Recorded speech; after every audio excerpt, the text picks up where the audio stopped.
अस्सलाम वालेकुम नाज़रीन, सुनो न्यूज़ पर आप देख रहे हैं प्रोग्राम लाइव जामी में आपके साथ मोहम्मद अजमल जामी। 3 माह और 16 दिन के बाद बिलाखिर वो दिन आया जब बेसित पाकिस्तानी बेसित सहाफ़ी, मुझे बहुत खुशी है ये बात करते हुए कि पाकिस्तान के प्राइम मिनिस्टर ने ये ट्वीट करके बताया दुनिया को कि ईरान और अमेरिका के बीच मुआहदा तय पा गया, जिसकी तस्दीक दोनों हुकूमतें और उनके ज़िम्मेदार कर रहे हैं। स्पॉइलर अलबत्ता इस स्पीच में इसराइल है, जिसकी वज़रा अभी तक इस एग्रीमेंट को एक बहुत बुरा एग्रीमेंट इसराइल के लिए करार दे रहे हैं और कह रहे हैं कि वो लबनान और दीगर इलाकों में जहां कब्जा किया है फ़ौजों को वापस नहीं बुलाएंगे। आज इस्माइल बक़ाई साहब की प्रेस कॉन्फ्रेंस भी आपने देखी, जेडी वैंस की स्टेटमेंट भी देख ली है। पूरी दुनिया से तमाम जो अहम लीडर्स हैं उनकी जानिब से इसको अप्रिशिएट किया जा रहा है। बिलखुसूस पाकिस्तान का जो किरदार था और कतर का, उसको बहुत ही अच्छे अल्फाज के साथ उसकी तारीफ़ की जा रही है। तो ये डील है क्या, इस डील के कॉन्सिक्वेंसेस क्या होंगे, ये कितनी लॉन्ग लास्टिंग होगी, इसमें किस मुल्क ने ज़्यादा बरतरी हासिल की, ये आम सवाल जो लोग पूछते हैं कि इस जंग के बाद ईरान को क्या मिला और अमेरिका को क्या मिला। इन मामलों पर बात करेंगे, लेकिन प्राइम मिनिस्टर ने आज कहा कि बाज़ाब्ता तकरीब 19 जून को जिनेवा में स्विट्ज़रलैंड में पाकिस्तान इसकी मेज़बानी करेगा। इसके ऊपर भी प्रोग्राम के अगले हिस्से में हम बात करेंगे। और कल रात ये ट्वीट आया था जिसके बाद डोनाल्ड ट्रंप ने ट्रूथ सोशल पे पोस्ट की और फिर ईरानी हुकाम ने भी उसकी तस्दीक कर दी थी। आज इस मामले पे बात करने के लिए हमने ज़हमत दी है डॉक्टर आदिल नजम साहब को, अमेरिका से बैनुल-अक़वामी अमूर के ऊपर इन मामलों के ऊपर एक बड़ी मुस्तनद और बड़ी मुदल्लल आवाज़, मेरे बहुत ही पसंदीदा तज्ज़िया निगार हैं। डॉक्टर साहब हमें ज्वाइन करेंगे, एयर कमांडर रिटायर्ड जनाब खालिद चिश्ती साहब, अगेन बहुत ही कम्पिटेंट वॉइस हैं, और अनस मलिक साहब भी आएंगे और डॉक्टर कमर चीमा साहब, लेकिन वो प्रोग्राम के अगले हिस्से में। सबसे पहले मैं डॉक्टर आदिल नजम साहब के पास जाने से पहले आपको ज़रा दिखाना चाह रहा हूँ कि दुनिया भर में जो मुख्तलिफ हेड ऑफ स्टेट्स हैं उन्होंने इसको कैसे अप्रिशिएट किया। आप देखें, अगर कतर के ज़िम्मेदार हूँ, डोनाल्ड ट्रंप हूँ, ऑस्ट्रेलिया के प्राइम मिनिस्टर की स्टेटमेंट आप देख रहे हैं, मैंने अंडरलाइन किया, पाकिस्तान का जिक्र वो कर रहे हैं। उससे आगे हम चलते हैं तो हम देखते हैं कि ये कतरी जो FM हैं और PM है, उन्होंने बड़ा अप्रिशिएट किया पाकिस्तान के किरदार को। आगे हम चलते हैं तो ये जॉइंट स्टेटमेंट है जो एंथनी एल्बनीज़ की जानिब से ऑस्ट्रेलिया के प्राइम मिनिस्टर की, वो आप स्क्रीन पर देख रहे हैं। अगेन वो पाकिस्तान के किरदार का जिक्र कर रहे हैं इसमें। ये आ जाते हैं हामिद करज़ई साहब, अब ये अफ़गानिस्तान के साबिक़ सदर हैं, इनका ख़ास नज़रिया रहा है, वो भी पाकिस्तान की तारीफ़ कर रहे हैं। ये जॉर्जिया मेलानी आ गई, इटली की प्राइम मिनिस्टर, जो मोदी को चॉकलेट दे रही थी, लेकिन यहाँ पाकिस्तान के लिए बहुत बड़े अल्फाज वो लिख रही हैं अपने ट्वीट के ऊपर। लेकिन हम जब देखते हैं कि एक बहुत बड़ा मुल्क और उसका बहुत बड़ा लीडर, उसका बहुत छोटा ट्वीट, वो दिखाना चाह रहा हूँ आपको। दिखाइए जी, नरेंद्र मोदी, श्री नरेंद्र मोदी, इन्होंने बड़ा खुशाइंद करार दिया, लेकिन पाकिस्तान का लफ्ज़ लिखते हुए इनके हाथों में शायद राशा आ गया, ज़ुबान लड़खड़ा गई। ये है उनका कैलिबर कि वो पाकिस्तान को, कतर को क्रेडिट नहीं दे सके, उनकी एफर्ट्स को लाउड नहीं कर सके। ये एक बड़े मुल्क के बड़े रहनुमा की ये ट्वीट थी जो मैंने आपको दिखाई है। डॉक्टर साहब खुशामदीद प्रोग्राम में। सर सबसे पहले ये बताएं कि सुबह हुई आपकी वहाँ अमेरिका में इस अच्छी खबर के बाद, इस डील के ऊपर अमेरिका में सोच क्या पाई जा रही है? तज्ज़िया निगार हूँ, दानिशवर हूँ, सियासतदान हूँ, क्या ये लॉन्ग लास्टिंग डील हो सकती है? इसमें खदशात क्या हैं अभी तक? बहुत शुक्रिया जामी साहब and thank you for those kind words. देखिए, अमेरिका में ना सिर्फ डील पे खदशात हैं, उनमें एक दुख भी है, क्योंकि एक जाहिर हो गया है कि ये जो भी, जिसको हम मेमोरेंडम ऑफ अंडरस्टैंडिंग कहते हैं, जो एक अंडरस्टैंडिंग है, वो जो एक वक्त में दुनिया की सबसे बड़ी सोल सुपर पावर थी, वो उसकी अगर हार का पैगाम नहीं है तो वो इस बात का जरूर पैगाम है कि वो सुपर पावर अब वो नहीं रही जो कभी थी। जो जिससे मुराद ये है कि जो सुपर पावर थी, जो उसका जोम ये था कि मैं एक बार अगर बहरी बेड़ा बेच दूंगा तो अगला तो कोशिश ही नहीं करेगा ना, वो तो उसकी हैबत से उसको देख के वहीं जो है तहस नहस हो जाएगा। और अगर ना भी हुआ तो मैं जब उसकी अगले की टॉप लाइन लीडरशिप को खत्म कर दूंगा तो लोग जो हैं वो बाहर निकल के जो हैं वो खुशियां मनाएंगे, और जो है तमाम के तमाम मुल्क जो है और बैठ जाएगा, और दुनिया जो है वो बस मेरे कहने की वजह से वहीं रुक जाएगी। और ऐसा होता है, ऐसा हुआ, हमने देखा है। सो मेरे ख्याल में जो यहाँ तारीखी चीज हुई है वो ये हुई है, इट्स नॉट कि जीता कौन हरा कौन, कि जो इम्प्रेशन था अमेरिका का, जो कुछ अरसे से ड्विंडल हो भी रहा था, खुसूसन चीन की राइज वजह से, उसको डोनाल्ड ट्रंप ने एक फैसला लेके अपने हाथों से तहस नहस कर दिया, तो उसको कमजोर कर दिया। कहने का मकसद ये है, तो एक तो अमेरिका में पहलू ये है कि यार उनको इस बात का दुख है। दूसरा जो आपका सवाल है, एक लाइन का जवाब है, I do not think anyone anywhere aspects के डील जो है, डील लास्ट करे या ना करे, लेकिन अमन जो है वो इससे बाकायदा तौर पे कायम हो जाएगा। अच्छा, आपको अभी भी इससे खदशात हैं, अब भी उसके रीजन से आगे जाके बात भी करता हूँ। खालिद चिश्ती साहब खुशामदीद सर, आपको कहते हैं। मैं देख रहा हूँ 3 जनवरी को जनाब आयतुल्लाह शहीद ने एक ट्वीट किया था कि हमारा दुश्मन जो है वो अपने घुटनों पर आएगा, और फिर ट्रंप साहब ने जंग के पहले दिन जो ऐलान किया था कि तबाही और बर्बादी और हुकूमत का खात्मा करेंगे और फिर देखेंगे क्या करना है। तो दोनों की स्टेटमेंट्स और अहदाफ आपने सामने ही है, स्ट्रेटेजिकली आपने देखा होगा। अहदाफ को देखा जाए और फिर जहाँ पे एंड हो रही है, तो एक आम फहम सा सवाल उठ रहा है कि किसने क्या खोया और क्या पाया। देखिए, बुनियादी तौर पर जंग हुई क्यों, पहले बड़ा क्विक क्लेम करते हैं, वो इसलिए कि मुज़ाकरात नहीं हो पाए कामयाब, इसलिए कि डिप्लोमेसी नाकाम हो गई उस वक्त। तो जंग होती ही, आपके प्रोग्राम में पहले भी शायद दर्ज किया हो कि एक स्टैंडर्ड फॉर्म ऑफ डिप्लोमेसी है बुनियादी तौर पर थ्रू मिलिट्री मींस। इसका मतलब होती ये भी डिप्लोमेसी है, लेकिन आप मिलिट्री मींस यूज करते हैं। मिलिट्री मींस यूज करके आप क्या करना चाहते हैं, अपने मिलिट्री ऑब्जेक्टिव हासिल करते हैं फेवरेबल, ताकि आपके डिप्लोमेट्स को आसानी हो बातचीत करते हुए जंग के बाद। तो आपने, आपकी मिलिट्री पर यह ऑब्लिगेटरी होता है कि आपने वो ऑब्जेक्टिव हासिल करके अपनी मुल्क को एक फेवरेबल पोजीशन देनी है। इसीलिए आपने देखा होगा कि जब एक मुल्क क्लियर कट हार जाता है और दूसरा शिकस्त खा जाता है, तो कोई 3-3 महीने 2-2 महीने मुज़ाकरात नहीं होते, वो चंद घंटे में साइन होते हैं और खत्म हो जाता है सिलसिला। क्योंकि एक शख्स ने और या एक साइड ने क्लियर साइन करने होते हैं विद डिफीटेड माइंड, दूसरी साइड ने विक्टोरियस माइंड।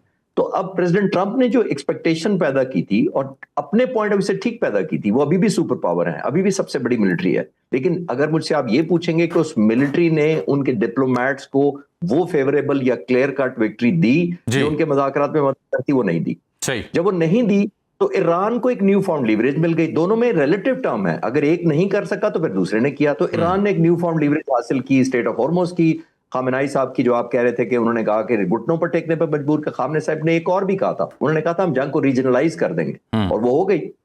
तो ये बात भी हम ऐड इसके साथ कर लें तो आप देखें कि उन्होंने जो military objective defensive point of view से सेट किए थे, वो निस्बतन ज्यादा करीब नजर आए। फतह की या इसका नाम भी फैसला करें, इसका मतलब है एक न्यू फाउंड लीवरेज ईरान को मिला, जिसकी वजह से मुज़ाकरात इतने तूल पकड़ गए। नंबर 1। अब वो जब टेबल पर आते हैं तो आपने वही देखा कि वो आपकी लैंग्वेज, आपकी जो पोस्चरिंग है, वो उस पर डिपेंडेंट हो जाती है। तो आई थिंक क्लियर कट ना भी कहें, लेकिन प्रेसिडेंट ट्रंप अपने मुल्क के लिए और उनकी मिलिट्री, उनके लिए वो हासिल नहीं कर सके जो पॉसिबली जंग से पहले हम पोस्चरिंग में, बयानात में और टीवी टॉक्स में देखते थे। बिल्कुल ठीक, चिश्ती साहब साथ हैं। डॉक्टर साहब, इसराइल के जो मिनिस्टर हैं बेज़लेल स्मोट्रिच, फाइनेंस मिनिस्टर, वो लिखते हैं कि the agreement with Iran is bad for Israel and for the entire free world, period. आगे मैं देख रहा हूं उनके जो वज़ीर दिफा हैं कार्ट्स, वो कहते हैं कि हमारी फौजें लेबनान में अपनी मौजूदगी रखेंगी, किसी वक्त किसी मुआहदे की पाबंद नहीं है। एंड इसी तरह से जो इंतहाई एक्सट्रीम ओपिनियन रखने वाले लोग हैं, वो तो नेतन्याहू को भी लताड़ हैं। इस सब को देखा जाए तो सवाल ये पैदा होता है कि हमने इस जंग के दौरान ही ट्रंप साहब को देखा कि वो इसराइल को मेन स्ट्रीम कर रहे थे, अब्राहम अकॉर्ड की बात कर रहे थे, और फिर नौबत आती है फ्यू डेज अगो कि वो उन्हें तकरीबन गालम गलोच भी कर रहे हैं अपने मखसूस अमरीकी स्लैंग्स के ज़रिए। तो क्या ये समझा जाए कि इस सारे प्रोजेक्ट में इसराइल और अमेरिका के बीच एक दरार आई है? वो मेन स्ट्रीम करना चाह रहे थे थ्रू अब्राहम अकॉर्ड, और अब सूरत हाल अदर वे राउंड हो चुकी है। Please your comments. बिल्कुल ऐसे ही है यार। अगर आप मुझे इजाजत दें कि जो आपने पहले सवाल पूछा कि जीता कौन, हारा कौन, क्या जीता क्या हारा, उसके तवाज़ुन में, उसके तनाजुर में इसी बात का मैं जवाब देता हूँ। तारीख की हर जंग की तरह, लेकिन बहुत सी जंगों से कहीं ज्यादा एक बार फिर साबित हो गया कि जंग में जीतता कोई नहीं। होता सिर्फ ये है कि किसी की हार ज्यादा होती है, किसी की कम होती है। और इसमें जो है हार तीनों की, और तीन मैं इसलिए कह रहा हूं कि फरीक तीन ही है, बल्कि फरीक स्टार्ट करने वाला तो इजराइल है। जंग की कहानी ये है कि इजराइल जंग चाहता था, इजराइल ने कन्विंस किया डोनाल्ड ट्रंप को कि तुम पड़ जाओ, और ईरान को मजबूर कर दिया उन तमाम चीजों पे जो हुई, जिसमें इसको रीजनलाइज करना हुआ, जिसको इसमें हरमूज का हमने देखा वगैरह। तो अगर हम देखें कि जीता कौन हारा कौन, तो हारा कौन, सो अमेरिका क्या हारा? अमेरिका का जो इमेज है मेरे ख्याल में सबसे बड़ी, अगर इसमें कोई हार है वो है, क्योंकि वो इमेज जो है वो दिहाइयों पे बना है। अमेरिका जो है अपने एलाइज हारा, अमेरिका ने अपनी जो यूरोप की अलायंसेज हैं उनको कमजोर किया, अमेरिका को जिस तरह दुनिया देखती है वो तब्दील हुई। अमेरिका के लिए ये कहानी अब वो कह दें कि जनाब हमने फौज तहस नहस कर दी, उनकी नेवी नहीं रही, उनकी एयरफोर्स नहीं रही, वो सारी बातें दुरुस्त होंगी, लेकिन that is where it is. Israel जो है वो उसकी जीत एक तरह से ये है कि अगर आप देखें कि आज से 1 साल पहले अमेरिका का नक्शा वही था जो आज है जी, ईरान का नक्शा वही था जो आज है, इजराइल का नक्शा बढ़ गया।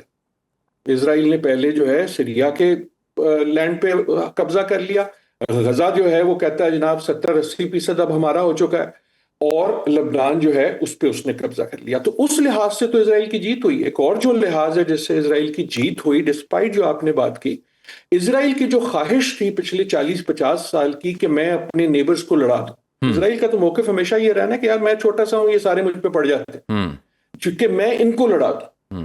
उसमें एक तरह वो कामयाब हो गया, इसमें भी कामयाब हो गया कि अमेरिका को डाल दे।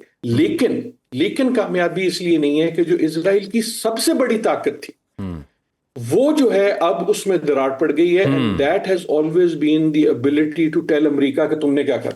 बिल्कुल ठीक, बिल्कुल इस बार तो वो जंग को बाकायदा अमेरिका को ले आया ना, तो उसका जो सबसे बड़ा कार्ड था वो जो है अब कमजोर पड़ गया। रह गया ईरान।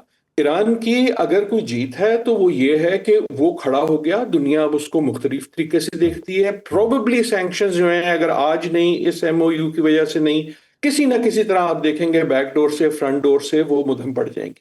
बिल्कुल ठीक। उसकी अगर कोई जीत है तो उसने हरमूज को एक तरह से फाइनेंशियलाइज कर दिया और उसकी कोई ना कोई सूरत जारी रहेगी। बिल्कुल ठीक। लेकिन जो उसको कॉस्ट देनी पड़ी, उसमें उसके अपने जो नेबर्स के साथ जो दरारें पड़ी हैं वो 1-2 दिन में जाने वाली नहीं है। ऐसा नहीं है कि लोग भूल जाएंगे कि क्या हुआ।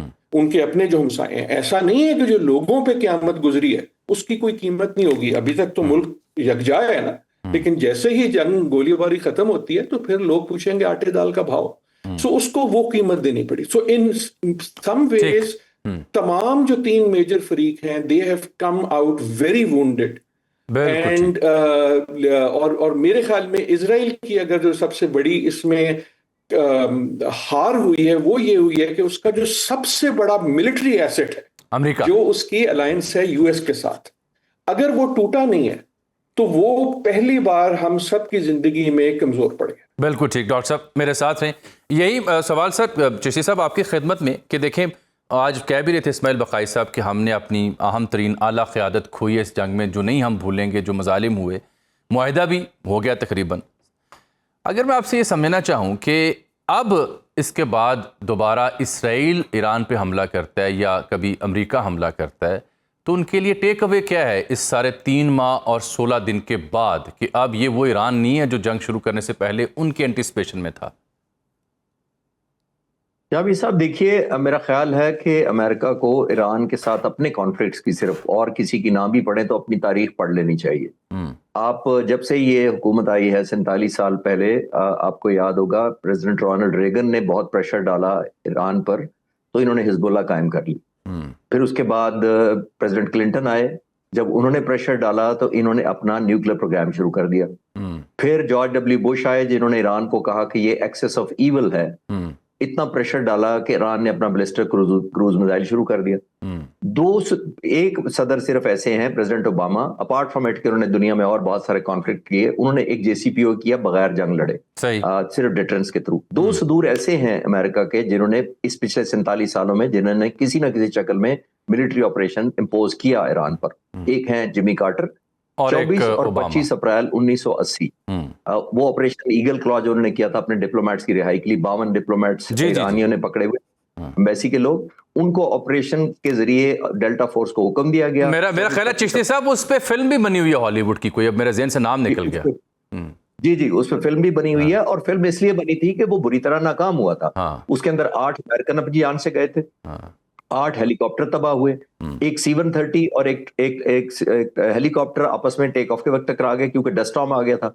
एक भी हॉस्टेज रिहा नहीं कराए गए थे। तो कहा जाता है कि ये जो अप्रैल 1980 में हुआ, उसी साल जिमी कार्टर अपना इलेक्शन जो सेकंड टर्म का वो हार गए थे। तो लोगों को ये लगा था कि अमेरिका की ह्यूमिलेशन हुई है।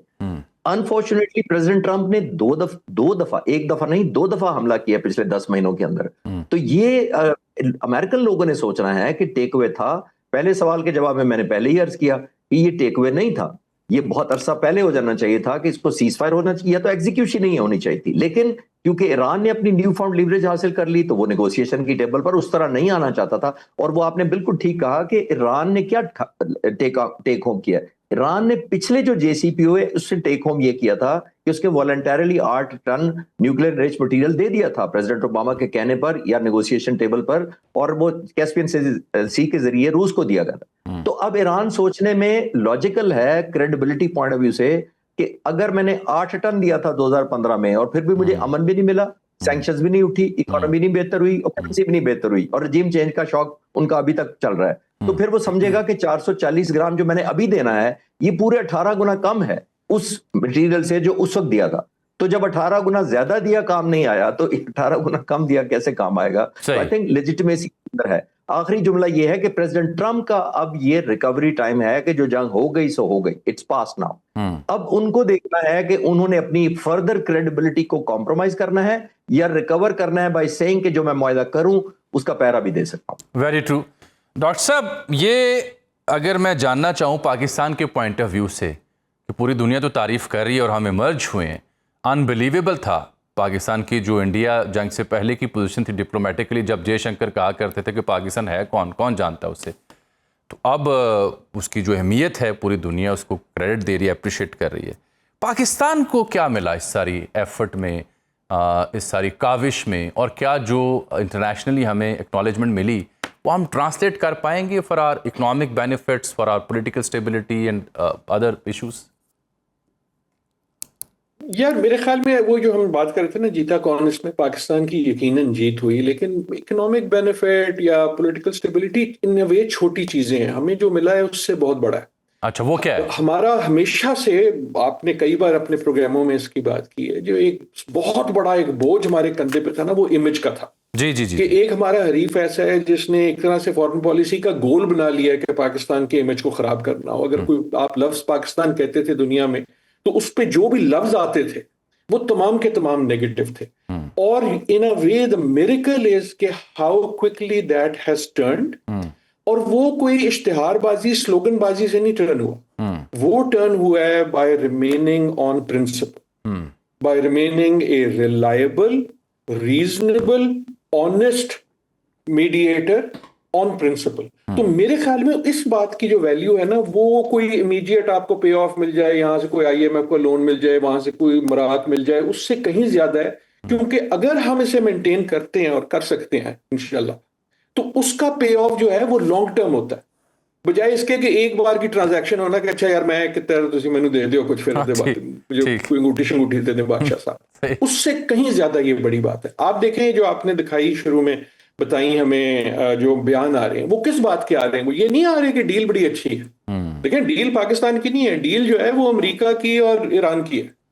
वो चलेगी तो उनके बूते पे चलेगी, गिरेगी तो उनके बूते पे गिरेगी। लेकिन जिस बात ने अमेरिका दुनिया भर को सरप्राइज किया है, मैं दुनिया में काम की वजह से मुझे ट्रैवल करना पड़ता है, हर जगह एक सवाल पूछा जाता है, एंड आई हैव अपनी अब 60 साल की जिंदगी में मेरे लिए बिल्कुल वो नया सवाल है। वो क्या? और वो ये है कि पाकिस्तान ने किया क्या है, पाकिस्तान की कुव्वत कैसे लाया। जिंदाबाद। बिकॉज जो लोगों का इमेज था पाकिस्तान से, ये उतना बरक्स है। And the admiration that is coming is कि एक मुश्किल मौके पे जब तमाम की तमाम दुनिया पीछे हट गई। देखिए, यूनाइटेड नेशन क्योंकि अमेरिका ने और दूसरों ने उसको तोड़ दिया, गायब। बिल्कुल। EU क्योंकि अगेन वो बिखरा हुआ है, गायब। बाकी रीजनल जो फोर्सेस थी क्योंकि आपस में जंग है, गायब। उस मौके पे एक मुश्किल काम के लिए किसने कहा अच्छा जी मैं कोशिश करता, ये जानते हुए कि वो कितना मुश्किल काम है। और अभी मैं आपको ये भी बता दूं जामिद साहब, ये भी और मुश्किल हो, जिनको डील पसंद नहीं है उन्होंने चुप नहीं रहना। जब वो गोलियां चलती हैं, हमने पहले भी देखा, देखेंगे, अच्छा सर, इतनी ज़बरदस्त गुफ्तगू है डॉक्टर साहब के, इतनी ज़बरदस्त गुफ्तगू है कि मेरा दिल चाह रहा है कि 2 घंटे गुफ्तगू, लेकिन क्या करूं, प्रोग्राम एक मुझे मिलता है इस वक्त। मैं ज़रा लास्ट कमेंट चाह रहा हूँ ब्रीफली। चिश्ती साहब, जो सवाल डॉक्टर साहब ने उठाया, मुझे बड़ी खुशी हुई पाकिस्तानी के तौर पर, बता रहे हैं कि कैसे इंटरनेशनल कैनवस पे हमारा तशख़्ख़ुस बदला है। वो जो सवाल कह रहे हैं कैसे किया पाकिस्तान ने ये सब कुछ, तो अगर आप मुख्तसर बता सकें कि what enabled us to outperform all these things? I think हमारी जो एलिमेंट ऑफ क्रेडिबिलिटी थी इन दिनों में जो कॉन्फ्लिक्ट हो रहा था, ईरान ने जाहिर है एक न्यू फाउंड रियलिज्म ईरान के अंदर जून 2025 में आया था। आपको याद होगा जब मुसायद ने इनसाइड ईरान जो उनके मिसाइल जो ड्रोन लॉन्च किए थे, ईरान के एयर डिफेंस सिस्टम को हिट किया था, तो ईरान को ये रियलाइज हुआ था कि ऐसे एलिमेंट हैं जो ईरान के अंदर घुस चुके हैं, उनकी अपनी सरजमीन से ड्रोन्स फायर किए गए थे और वो मुसायद बैग थे, और उसके अंदर उनको बाद में ग्लव्स जब उतारे गए तो इनसाइड वो इंडिया नजर आया था उनको उस वक्त भी, आपको याद होगा। एक और एलिमेंट, इंडिया ने हमारी मदद की, उसमें हमें उनका शुक्रगुजार होना चाहिए, जो उन्होंने ईरानियन नेवी के शिप को क्रूज करवा दिया था वापस, जब वो गुडविल विजिट पर गया हुआ था जंग शुरू होने के फौरन बाद। आपको याद है श्रीलंका के बॉर्डर के पास उसको तबाह कर दिया गया था, एक टॉर्पीडो मार के, अमेरिकन सबमरीन ने मार दिया था। 160 के करीब ईरानी शहीद हुए थे उसके अंदर। आपको, अगर इंडिया होस्ट है तो उसको वो जहाज को नहीं जाने देना चाहिए था, या अमेरिका से एक अश्योर्ड पैसेज लेके जाने देना चाहिए था। उस जहाज के लोगों को, सेलर्स को रेस्क्यू किया था श्रीलंकन्स ने एंड नॉट इंडियंस ने। तो अब आई थिंक इंडिया ने हमारी ये मदद की ईरानी भाइयों की आंखें खोलने के लिए कि इंडिया पर आप कंप्लीट ब्लाइंड नहीं कर सके। बाकी हमने जो कंट्रीब्यूशन की, concerted efforts, all time persuasion, in spite of the fact कि हम एक सुपर पावर नहीं है जिसका मिलिटरीली भी इन्फ्लुएंस हो, हमने एक परसुएशन दिखाई है। एक एलिमेंट ऑफ न्यूट्रलिटी जामी साहब मेंटेन करना सबसे बड़ा क्रेडिट होता है, जबकि एक तरफ सुपर पावर हो, एक तरफ आपका नेबर हो। आपने किसी स्टेज पर ना अमेरिका से ये सुना है इस पूरे नेगोशिएशन में, ना ईरान। मैं इंशाल्लाह आप दोनों मुअज़्ज़िज़ीन के साथ एक और नशिस्त करूंगा इंशाल्लाह, वक्त अगर आप देंगे ताकि हम डिटेल में लेंथ इसको डिस्कस कर सकें। बहुत शुक्रिया आप दोनों कीमती वक्त का। नाज़रीन, प्रोग्राम एक छोटी सी ब्रेक। एक बार फिर से प्रोग्राम में आपको खुशामदीद कहते हैं। हमें ज्वाइन किया है जनाब डॉक्टर कमर चीमा साहब ने, माहिर बैनुल-अक़वामी अमूर हैं, इन दिनों है भी अमेरिका में, और हमें ज्वाइन करेंगे Anas Malik, very competent journalist, सारे इशू को एक्सटेंसिवली हमने कवर किया, ब्यूरो चीफ एशिया 1 के, उन दोनों से बात भी करेंगे। डॉक्टर साहब, बहुत शुक्रिया आपके वक्त का। मैं समझना आपसे ये चाह रहा हूँ कि अमेरिका में इस वक्त इस डील को लेकर के क्या तासुरात हैं गवर्नमेंट के, मीडिया के, तज्ज़िया निगारों के, क्योंकि बज़ाहिर जो ईरानी तर्जुमान वज़ारत ख़ारजा की आज स्टेटमेंट थी या JD वैंस की थी, उसमें तो लग रहा है कि ईरान की बेशतर चीज़ें मान ली गई हैं। जी, बहुत शुक्रिया जामी साहब। देखें, अमेरिका के अंदर जो तासुर है वो एक तो ये है कि एक सीरियस दरार आ गई है अमेरिका और इजराइल के बीच में, और दरार ये है कि जब अमेरिकी सदर को सबके सामने आके इंटरव्यूज में कहना पड़े कि मुझे इसने गालियां देने, तो कल भी गालियां उन्होंने दी हैं, जी जी, तो वो उसकी एक वैल्यू है। अब सवाल ये पैदा हो रहा है कि ये जो वर्बल असॉल्ट ट्रम्प साहब ने नेतन्याहू पे किया है, क्या इसकी कॉन्सिक्वेंसेस एंड कॉस्ट पॉलिसी की शक्ल में इजराइल को फेस करनी पड़ सकती हैं? ये पहली बात है। दूसरी बात है, देखें कि कोशिश तो ये थी कि इजराइल को मेन स्ट्रीम करना मिडल ईस्ट के अंदर, जो अब्राहमिक अकॉर्ड 1 का मेन पर्सपेक्टिव था, जिसमें यूएई और मुल्कों ने रिकॉग्नाइज किया। अब बजाय इसके कि आपने उसको मेन स्ट्रीम करना था, वो उल्टा पराया बन गया। और अब तो यूरोपियन ममालिक, देखें यूरोपियन, अभी मैं देख रहा था जर्मन चांसलर कह रहे हैं कि ये जो सीज फायर है लेबनान में भी होना चाहिए। इन अदर वर्ड्स वो कह रहे हैं कि भाई आप लेबनान पे हमले नहीं मजीद कर सकते। तो वो जो सपोर्ट कभी यूरोप और अमेरिका की इजराइल के साथ हुआ करती थी कि आप ईरान पे जो मर्जी करें, अब वो कह रहे हैं कि हम इजराइल को ये नहीं करने देंगे। तो मुझे लगता है कि ये सिचुएशन जो है ये बड़ी तेजी से शिफ्ट चेंज हुई है। और दूसरी बात ये है कि अमेरिकन साइड भी ये समझती है कि 2015 में डील पहले इन्होंने कैंसिल करवाई, जो joint comprehensive plan of action है उससे विड्रॉ करवाया ट्रम्प को, अभी इस्तेमाल किया। तो ये बेसिकली समझ रहे हैं कि हम यूज हुए हैं और ये नहीं होना चाहिए था और ये हमारी बात नहीं मानते। और आप देखें, ठीक है उनका बहुत ज्यादा इन्फ्लुएंस है इजराइल का अमेरिका के अंदर, लेकिन अमेरिकन की इस वक्त तो ये सवाल लिखे जा रहे हैं कि क्या अमेरिका की अपनी भी कोई खारजा पॉलिसी है, या कि हम नेतन्याहू को ही फॉलो करेंगे या इजराइल को फॉलो करेंगे। बिल्कुल ठीक कह रहे हैं। तो जी, ये क्वेश्चन जो है वो इमर्ज हुए हैं। बाकी in terms of money Trump साहब के ऊपर प्रेशर ये है कि अगर ओबामा ने भी पैसे दे के joint comprehensive plan of action 2015 sign किया, आप भी पैसे दे के साइन कर रहे हैं डील, तो फर्क क्या है? हाँ, तो बेसिकली तो ये जो सही। टफ लाइन ली जा रही थी, बेसिकली इनको ज्यादा नुकसान नेतन्याहू ने पहुंचाया है। और वो ये है कि जो पब्लिक में जो आके उनको बातें करनी पड़ी, उससे पता चला है कि डिफरेंस है। सो मुझे लगता है कि ये डील जैसी ये एमओयू साइन होगा और फिर ये अगला एग्रीमेंट होगा, उसके बाद लेन देन काफी होगी।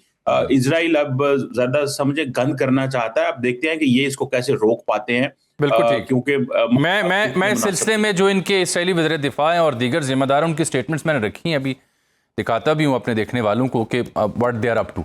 अनस मलिक हमें ज्वाइन कर चुके हैं। अनस, बहुत शुक्रिया। ब्यूरो चीफ हैं एशिया वन के, वेरी कॉम्पिटेंट जर्नलिस्ट, इस इशू को बड़ा एक्सटेंसिवली कवर किया दिन रात, और अक्सर उनकी जो खबर थी वो दुरुस्त साबित हुई। अनस, मैं आपसे जानना चाह रहा हूँ what exactly is the latest. हमने जो इस्माइल बकाई की प्रेस कॉन्फ्रेंस थी वो भी देख ली, ट्रंप का ताज़ा ट्रूथ सोशल पे ट्वीट पोस्ट भी देख ली, जेडी वैंस की स्टेटमेंट, इसराइल जिस तरह से रिएक्ट कर रहा है। प्राइम मिनिस्टर ने कहा कि अब जिनेवा जाएंगे और Pakistan will be the host. So अब इस फ्रंट को लेकर के एक इत्तला ये है कि प्रॉबेबली वहाँ जाने से पहले ईरानियंस जो हैं वो विज़िट करेंगे कुछ दोस्त ममालिक का। एक ख़बर थी कि शायद कतरी आ रहे हैं यहाँ पे या ईरानी फॉरेन मिनिस्टर आ रहे हैं, तो आपने डिनाइल दिया था उसका, क्या डिटेल्स हैं? बहुत बहुत शुक्रिया जामी साहब for having me on the show. देखें, मेरी आपकी गुज़िश्ता हफ्ते जब बात हुई थी तो मैंने आपको ये बताया था कि ये हफ्ता बड़ा डिसाइसिव है, और वो अल्फाज इस्तेमाल हुए थे कि we are the closest to a deal than ever before, और वही अल्फाज फिर वज़ीर आज़म शहबाज शरीफ ने अपने जो एक्स के पैगाम में इस्तेमाल किए जुम्मे की रात को। अब सूरत हाल ये है कि इस्माइल बगाई ने ये बात ज़रूर कही है कि ख़ित्ते के ममालिक का दौरा करेंगे, और ख़ित्ते के जो ममालिक है जिनके जो ईरान के लिए ख़ित्ता बनता है, इमीडिएट नेबर्स बनते हैं, वो रूस, पाकिस्तान, कतर और चीन हैं। इस वक्त तक जब तक मैं आपसे बात कर रहा हूँ तब तक कोई इंडिकेशन हमें अब्बास अराग़ची के दौरे की, इस्लामाबाद के दौरे की तो हमें नज़र नहीं आती। लेकिन मुझे इस बात पे हैरानगी नहीं होगी कि शायद वो जाने से पहले एक हाज़री जिसे कहते हैं वो इस्लामाबाद की कर लें, ताकि आयरन आउट डिटेल्स कर लें। इस वक्त जब मैं आपसे बात कर रहा हूँ तो एक तकनीकी सतह के ऊपर जो है वो बातचीत सिर्फ़ और सिर्फ जो कतर में ईरान के जो मुंजमद असासे हैं, जो माली असासे हैं, उस हवाले से टेक्निकल सतह के ऊपर बातचीत चल रही है। तकरीबन 1.5 से 2 घंटे का ये वक्त हो चुका है। तो अनस, यानी आप ये कह रहे हैं कि कतरी जो डेलीगेशन है they are still there in Tehran? नहीं, कतरी डेलीगेशन वापस चला गया था 17 घंटे बाद, और कतर का रोल जो इस पूरे सालिसी के दौर में है वो सिर्फ इतनी हद तक है कि जो ईरानी असासे जो फ्रोज़न असासे हैं, ख़ास तौर पे जो कैश असासे हैं, उनको लेके कतर का रोल जो है वहीं तक लिमिटेड है। इसी हवाले से जो कि टेक्निकल टीम्स जो 11 अप्रैल को होने वाली बातचीत थी उसमें तीन हिस्से में टेक्निकल टीम्स डिवाइड कर दी गई थी। पहला था लीगल, दूसरा था पॉलिटिकल और तीसरा था इकोनॉमिक। तो जो इकोनॉमिक साइड है उसको हिम्मती साहब जो कि गवर्नर हैं सेंट्रल बैंक के तेहरान के, वो लीड कर रहे हैं। वो इस वक्त कतर में मौजूद हैं और मेरी इत्तला के मुताबिक, और उनकी बातचीत जो है वो चल रही है तकनीकी सतह पे। ये एक प्रीलूड है जो आइंदा हफ्ते होने वाली बातचीत के से पहले का एक बात। दूसरी बात ये कि अब क्या होगा, जब जुम्मे के दिन पाकिस्तान होस्ट करेगा तो पाकिस्तान जो है ना सिर्फ होस्ट करेगा बल्कि मेरी अंडरस्टैंडिंग ये है कि शायद दूसरे दोस्त ममालिक के वज़रा ख़ारजा वो ज़रूर वहाँ मौजूद होंगे, जिसमें तुर्किया, सऊदी अरब और मिस्र के वज़रा ख़ारजा भी हैं। मैं उनकी प्रेजेंस को रूल आउट नहीं कर सकता। दूसरा ये कि पाकिस्तान के अलावा पाकिस्तान पहले वाहिद विटनेस होना था, लेकिन अब शायद कतर भी वो इस मुआहदे का ये जो साइनिंग होगी उसके ऊपर वो बतौर विटनेस, बतौर गवाह जो है पहली एग्रीमेंट पहले फेज़ का वो मुझे होता हुआ नज़र आता है। जी बिल्कुल ठीक, मेरे साथ हैं अनस। डॉक्टर साहब, जो आपने डिस्कस किया, इनका जो वज़ीर दिफा है वो तो कहते हैं इसराइली फ़ौज लेबनान में अपनी मौजूदगी बगैर किसी वक्त की पाबंदी के बरकरार रखेगी। फिर इनका जो वो बेज़लेल स्मोट्रिच है वो कह रहा है कि ये एग्रीमेंट जो है with Iran is bad for Israel and for the entire free world, आगे कह रहा है पीरियड। फिर ये जो बेन गवीर है ये कह रहा है कि जी ये बड़ा बुरा मुआहदा है और ये नहीं होना चाहिए था। तो इसराइलियन ऑफिशियल्स तो पब्लिकली, और फिर नेतन्याहू की he has not spoken yet as such. तो इससे क्या मुराद ली जाए, क्योंकि ये कह रहे हैं फ़ौज जो हमने लेबनान भेजी है वापस नहीं बुलाएंगे, बफर जोन वहाँ कायम किया हुआ है।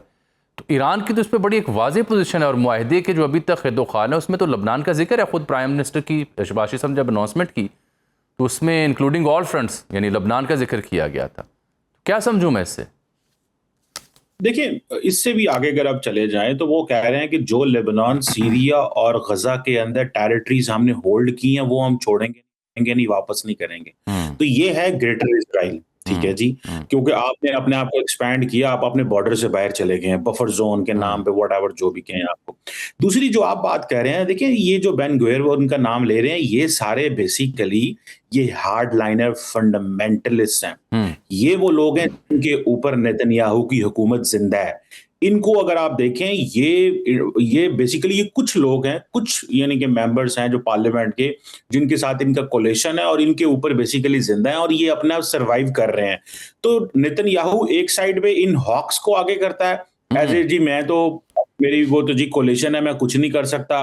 इनका प्रेशर लेता है, खुद अपने आप को वो पॉलिटिकली जिंदा रखना चाहता है और इनका सहारा लेता है। और ये इतने हार्डलाइनर्स हैं कि आपकी सोच है, इनको दुनिया के मुख्तलिफ मुल्कों में बैन भी कर दिया गया है कि हम इन लोगों को, ये बेन गुवेर एंड मेनी अदर्स को। तो मुझे लगता है कि ये एक विद इन इजराइल एक पॉलिटिक्स चल रही है, और वो पॉलिटिक्स ये है कि ये हर मुल्क में चलती है। जैसे for example with in Iran भी चली ये पॉलिटिक्स के, कई लोग जो हैं वो ईरान की इस डील के खिलाफ हैं और फॉरेन मिनिस्टर और बाकियों के बारे में क्रिटिकल रिमार्क्स दिए जा रहे हैं। तो विद इन इजराइल भी ये चीज है कि भाई हम ये डील नहीं करना चाहते और हम लड़ना चाहते हैं और हमारे हकूक हैं, और ये हिजबुल्लाह ये कर रहा है वो कर रहा है। तो ये भी एक ग्रुप ऑफ सोसाइटी जो है उसको ये सपोर्ट करते हैं कि जी हमें डील नहीं करनी चाहिए।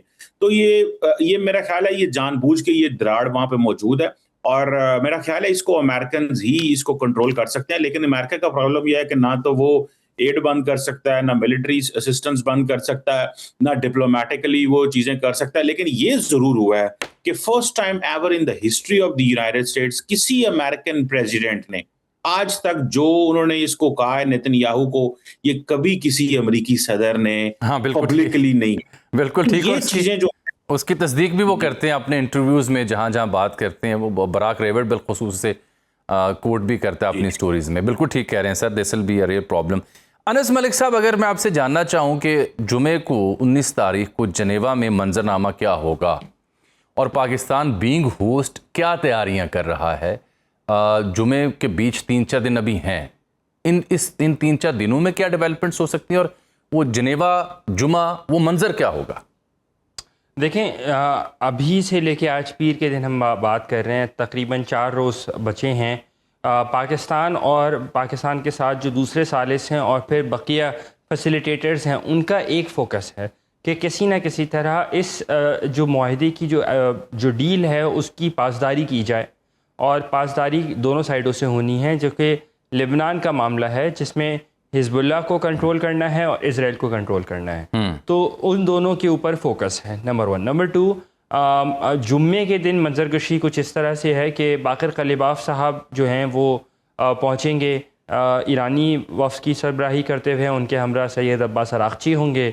वो मेरे ख्याल से जुमेरात की रात या जुम्मे की सुबह जो है, अलग सुबह जो है वो पहुँच जाएंगे जिनीवा। और जेडी वैंस भी जो हैं वो तकरीबन सुबह तो खैर नहीं, लेकिन मेरे ख्याल से 10-1 बजे के करीब पहुँच जाएंगे। और उसके बाद दोपहर में जो मेरी अंडरस्टैंडिंग है वो किसी टाइम पर साइनिंग होनी चाहिए ग्रीनिच मीन टाइम के मुताबिक, और जो कि पाकिस्तान में शाम हो जाएगी, उस वक्त तेहरान में भी शाम हो जाएगी, अमेरिका में मिड आफ्टरनून होगी, मिड डे होगा। और उसके बाद पाकिस्तानी साइड की यही फोकस है कि किसी न किसी तरह इस डील के ऊपर रहते हुए जल्द अज जल्द जो है बातचीत का सिलसिला, जो नहीं सिर्फ दस्तखत नहीं, बातचीत का सिलसिला शुरू हो जाए।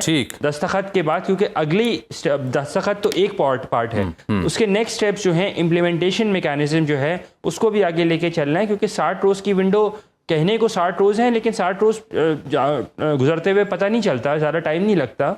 और इसीलिए फोकस यही है, कोशिश यही है कि जल्द अज जल्द इस पूरे मामले को किसी करवट बिठाया जाए। जी बिल्कुल ठीक। अच्छा अनस, एक बड़ा अहम सवाल है, लोग पूछ भी रहे हैं कि इस्लामाबाद पहला राउंड तो हुआ, so why not again Islamabad, जबकि नाम भी इसका शायद इस्लामाबाद डिक्लेरेशन होगा, जिनीवा क्यों? मेरे ख्याल से जिनीवा प्योरली लॉजिस्टिकल रीजंस थी। जितनी मेरी अंडरस्टैंडिंग है उसमें अमरीकी साइड का कंफर्ट था सिक्योरिटी को लेकर, अपनी उनकी सिक्योरिटी और उनके लॉजिस्टिक्स को लेके, और मेरे ख़्याल से जो पिछली बार एक चपकलिश थी कि कोई आ रहा है कि कोई नहीं आ रहा, और सो ऑन एंड सो फोर्थ, और इस्लामाबाद की आवाम ने जिस तरह से उसका बेर बर्दाश्त किया, तो इस बार अमरीकी साइड की ज़्यादा कंसिडरेशन थी ये, इसलिए एक न्यूट्रल मकाम तय किया गया है। बातचीत के हवाले से भी जो बातचीत का अगला राउंड होगा उसके लिए भी 3 चीज़ें सजेस्ट किए गए हैं। एक तो पहली डेस्टिनेशन इस्लामाबाद है, ईरानी साइड की प्रायोरिटी वो है, दूसरी डेस्टिनेशन दोहा है, और तीसरा बड़ा इंपॉर्टेंटली हाइब्रिड फॉर्मेट भी सजेस्ट किया गया है। इसका मतलब ये कि ज़रूरी नहीं सामने बैठ के बातचीत की जाए टेक्निकल सतह के ऊपर, बल्कि हाइब्रिड फॉर्मेट में, ऑनलाइन फॉर्मेट में, कोई इस्लामाबाद आ जाए, कोई दोहा चले जाए, कोई वाशिंगटन में बैठा रहे, कोई तेहरान में बैठा रहे, so on and so forth, ऐसे बातचीत भी अनस मेरे साथ हैं। डॉक्टर साहब, one last query, will it be long lasting sir? देखिए, मुझे ऐसे लगता है कि प्रेसिडेंट ट्रम्प की तो कोई एपेटाइट नहीं है इस चीज के लिए, क्योंकि उनके ऑब्जेक्टिव्स बिल्कुल डिफरेंट थे। वो एक एनर्जी डोमिनेंस के चक्कर में वहां पे गए थे, वो चीजें उनको नहीं मिली, वो उन्होंने एक दोबारा डील ले ली है। तो वो उस सेंस में तो देखिए, ट्रम्प ने, नेतन्याहू ने कन्विंस कर लिया कहीं पे ट्रम्प साहब को कि हमें ऐसे करना चाहिए, और वो कन्विंस हो गए अपने पर्पसेस के लिए। वो उनको नहीं मिला तो वो अगले 2.5 साल तो कम से कम ऐसी चीजें नहीं करने। और आप इसको जस्ट कर लें कि जब ईरान ने हमला किया मिसाइल्स पे इजराइल ने, तो ट्रम्प ने कहा कि आप जवाब ना दें। तो इससे अगर आप कनेक्ट करें, बड़ा मुश्किल लगता है कि ऐसी चीज होनी चाहिए। बहुत शुक्रिया जनाब डॉक्टर कमर चीमा साहब और जनाब Anas Malik, very much both of you. आपने वक्त दिया, इस सूरत हाल पे तज्जिया पेश किया, मालूमात दी अनस मलिक ने। प्रोग्राम ख़त्म करने से पहले मैं देख रहा हूँ कि आज मिसाल पाकिस्तान ने पाकिस्तान की पहली स्टेट ऑफ फ्रीडम रिपोर्ट 2026 जारी की। इसके निकात हैं क्या, टू अंडरस्टैंड वो मैं कुछ खुलासा बयान करता हूँ। ये जो मिसाल पाकिस्तान है, ये एक पब्लिक पॉलिसी, गवर्नेंस, मुसाफिरत और स्ट्रेटेजिक कम्युनिकेशन का इदारा है। वर्ल्ड इकनॉमिक फोरम के कंट्री पार्टनर के तौर पर पहली पाकिस्तान फ्रीडम रिपोर्ट लेके आए हैं कि पाकिस्तान में सूरत हाल है कि आइन कानून की, मीडिया की और दीगर की। तो इसमें इन्होंने इदारा जाती और शख्सी जो मामलात हैं उनका मुवाजना पेश किया है। कोई 2000 से ज़ायद लोगों के ऊपर सर्वे किया नेशन वाइड। 67% ग्रेजुएट, 32% मास्टर्स और 1% PhD डॉक्टर से राय ली गई। इस रिपोर्ट के मुताबिक आबादी तो 25 करोड़ के पास हो गई।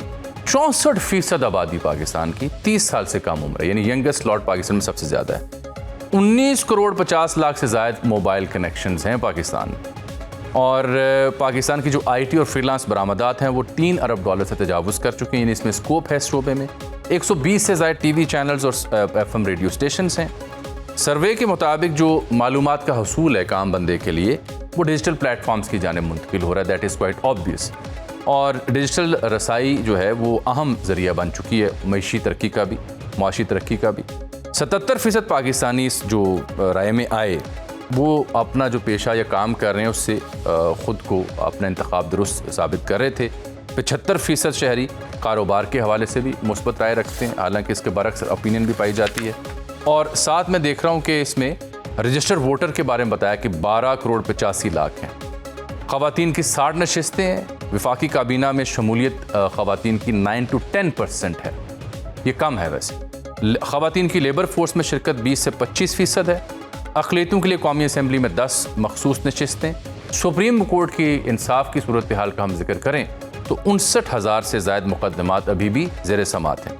हाई कोर्ट का जायज़ा लें तो इस रिपोर्ट के मुताबिक 4.5 लाख से ज़ायद मुकदमा ज़ेर इल्तवा हैं। जेलों में 1,02,000 से ज़ायद कैदी हैं। पंजाब की जेलों में गुंजाइश से 166% ज़्यादा कैदी हैं। सिंध की जेलों में 161%। 58% पाकिस्तानी ऐसे हैं इस राय में जो माली तहफ़्फ़ुज़ से मुताल्लिक़ ख़दशात रखते हैं, यानी इकनॉमिक सिक्योरिटी के मामले के ऊपर उनको कंसर्न है 58% को। पाकिस्तान में जो प्राइमरी स्कूल एनरोलमेंट है वो 69% रिकॉर्ड की गई। आला तालीम में दाखिले की शरह 13% रिपोर्ट हुई इस सर्वे में। मौसमियाती तब्दीली पाकिस्तान से सफ़र करेगा सबसे ज़्यादा। साइबर सिक्योरिटी, गुमराहकुन मालूमात, पानी की किल्लत, शहरी आबादी में इजाफा, नौजवानों की बेरोज़गारी और मुआशी नाहमवारी मुस्तकबिल में पाकिस्तान को दरपेश अहम चैलेंजेस हैं इस रिपोर्ट के मुताबिक। आज के लिए इतना ही, इजाज़त दीजिए, मुलाकात कल। अल्लाह।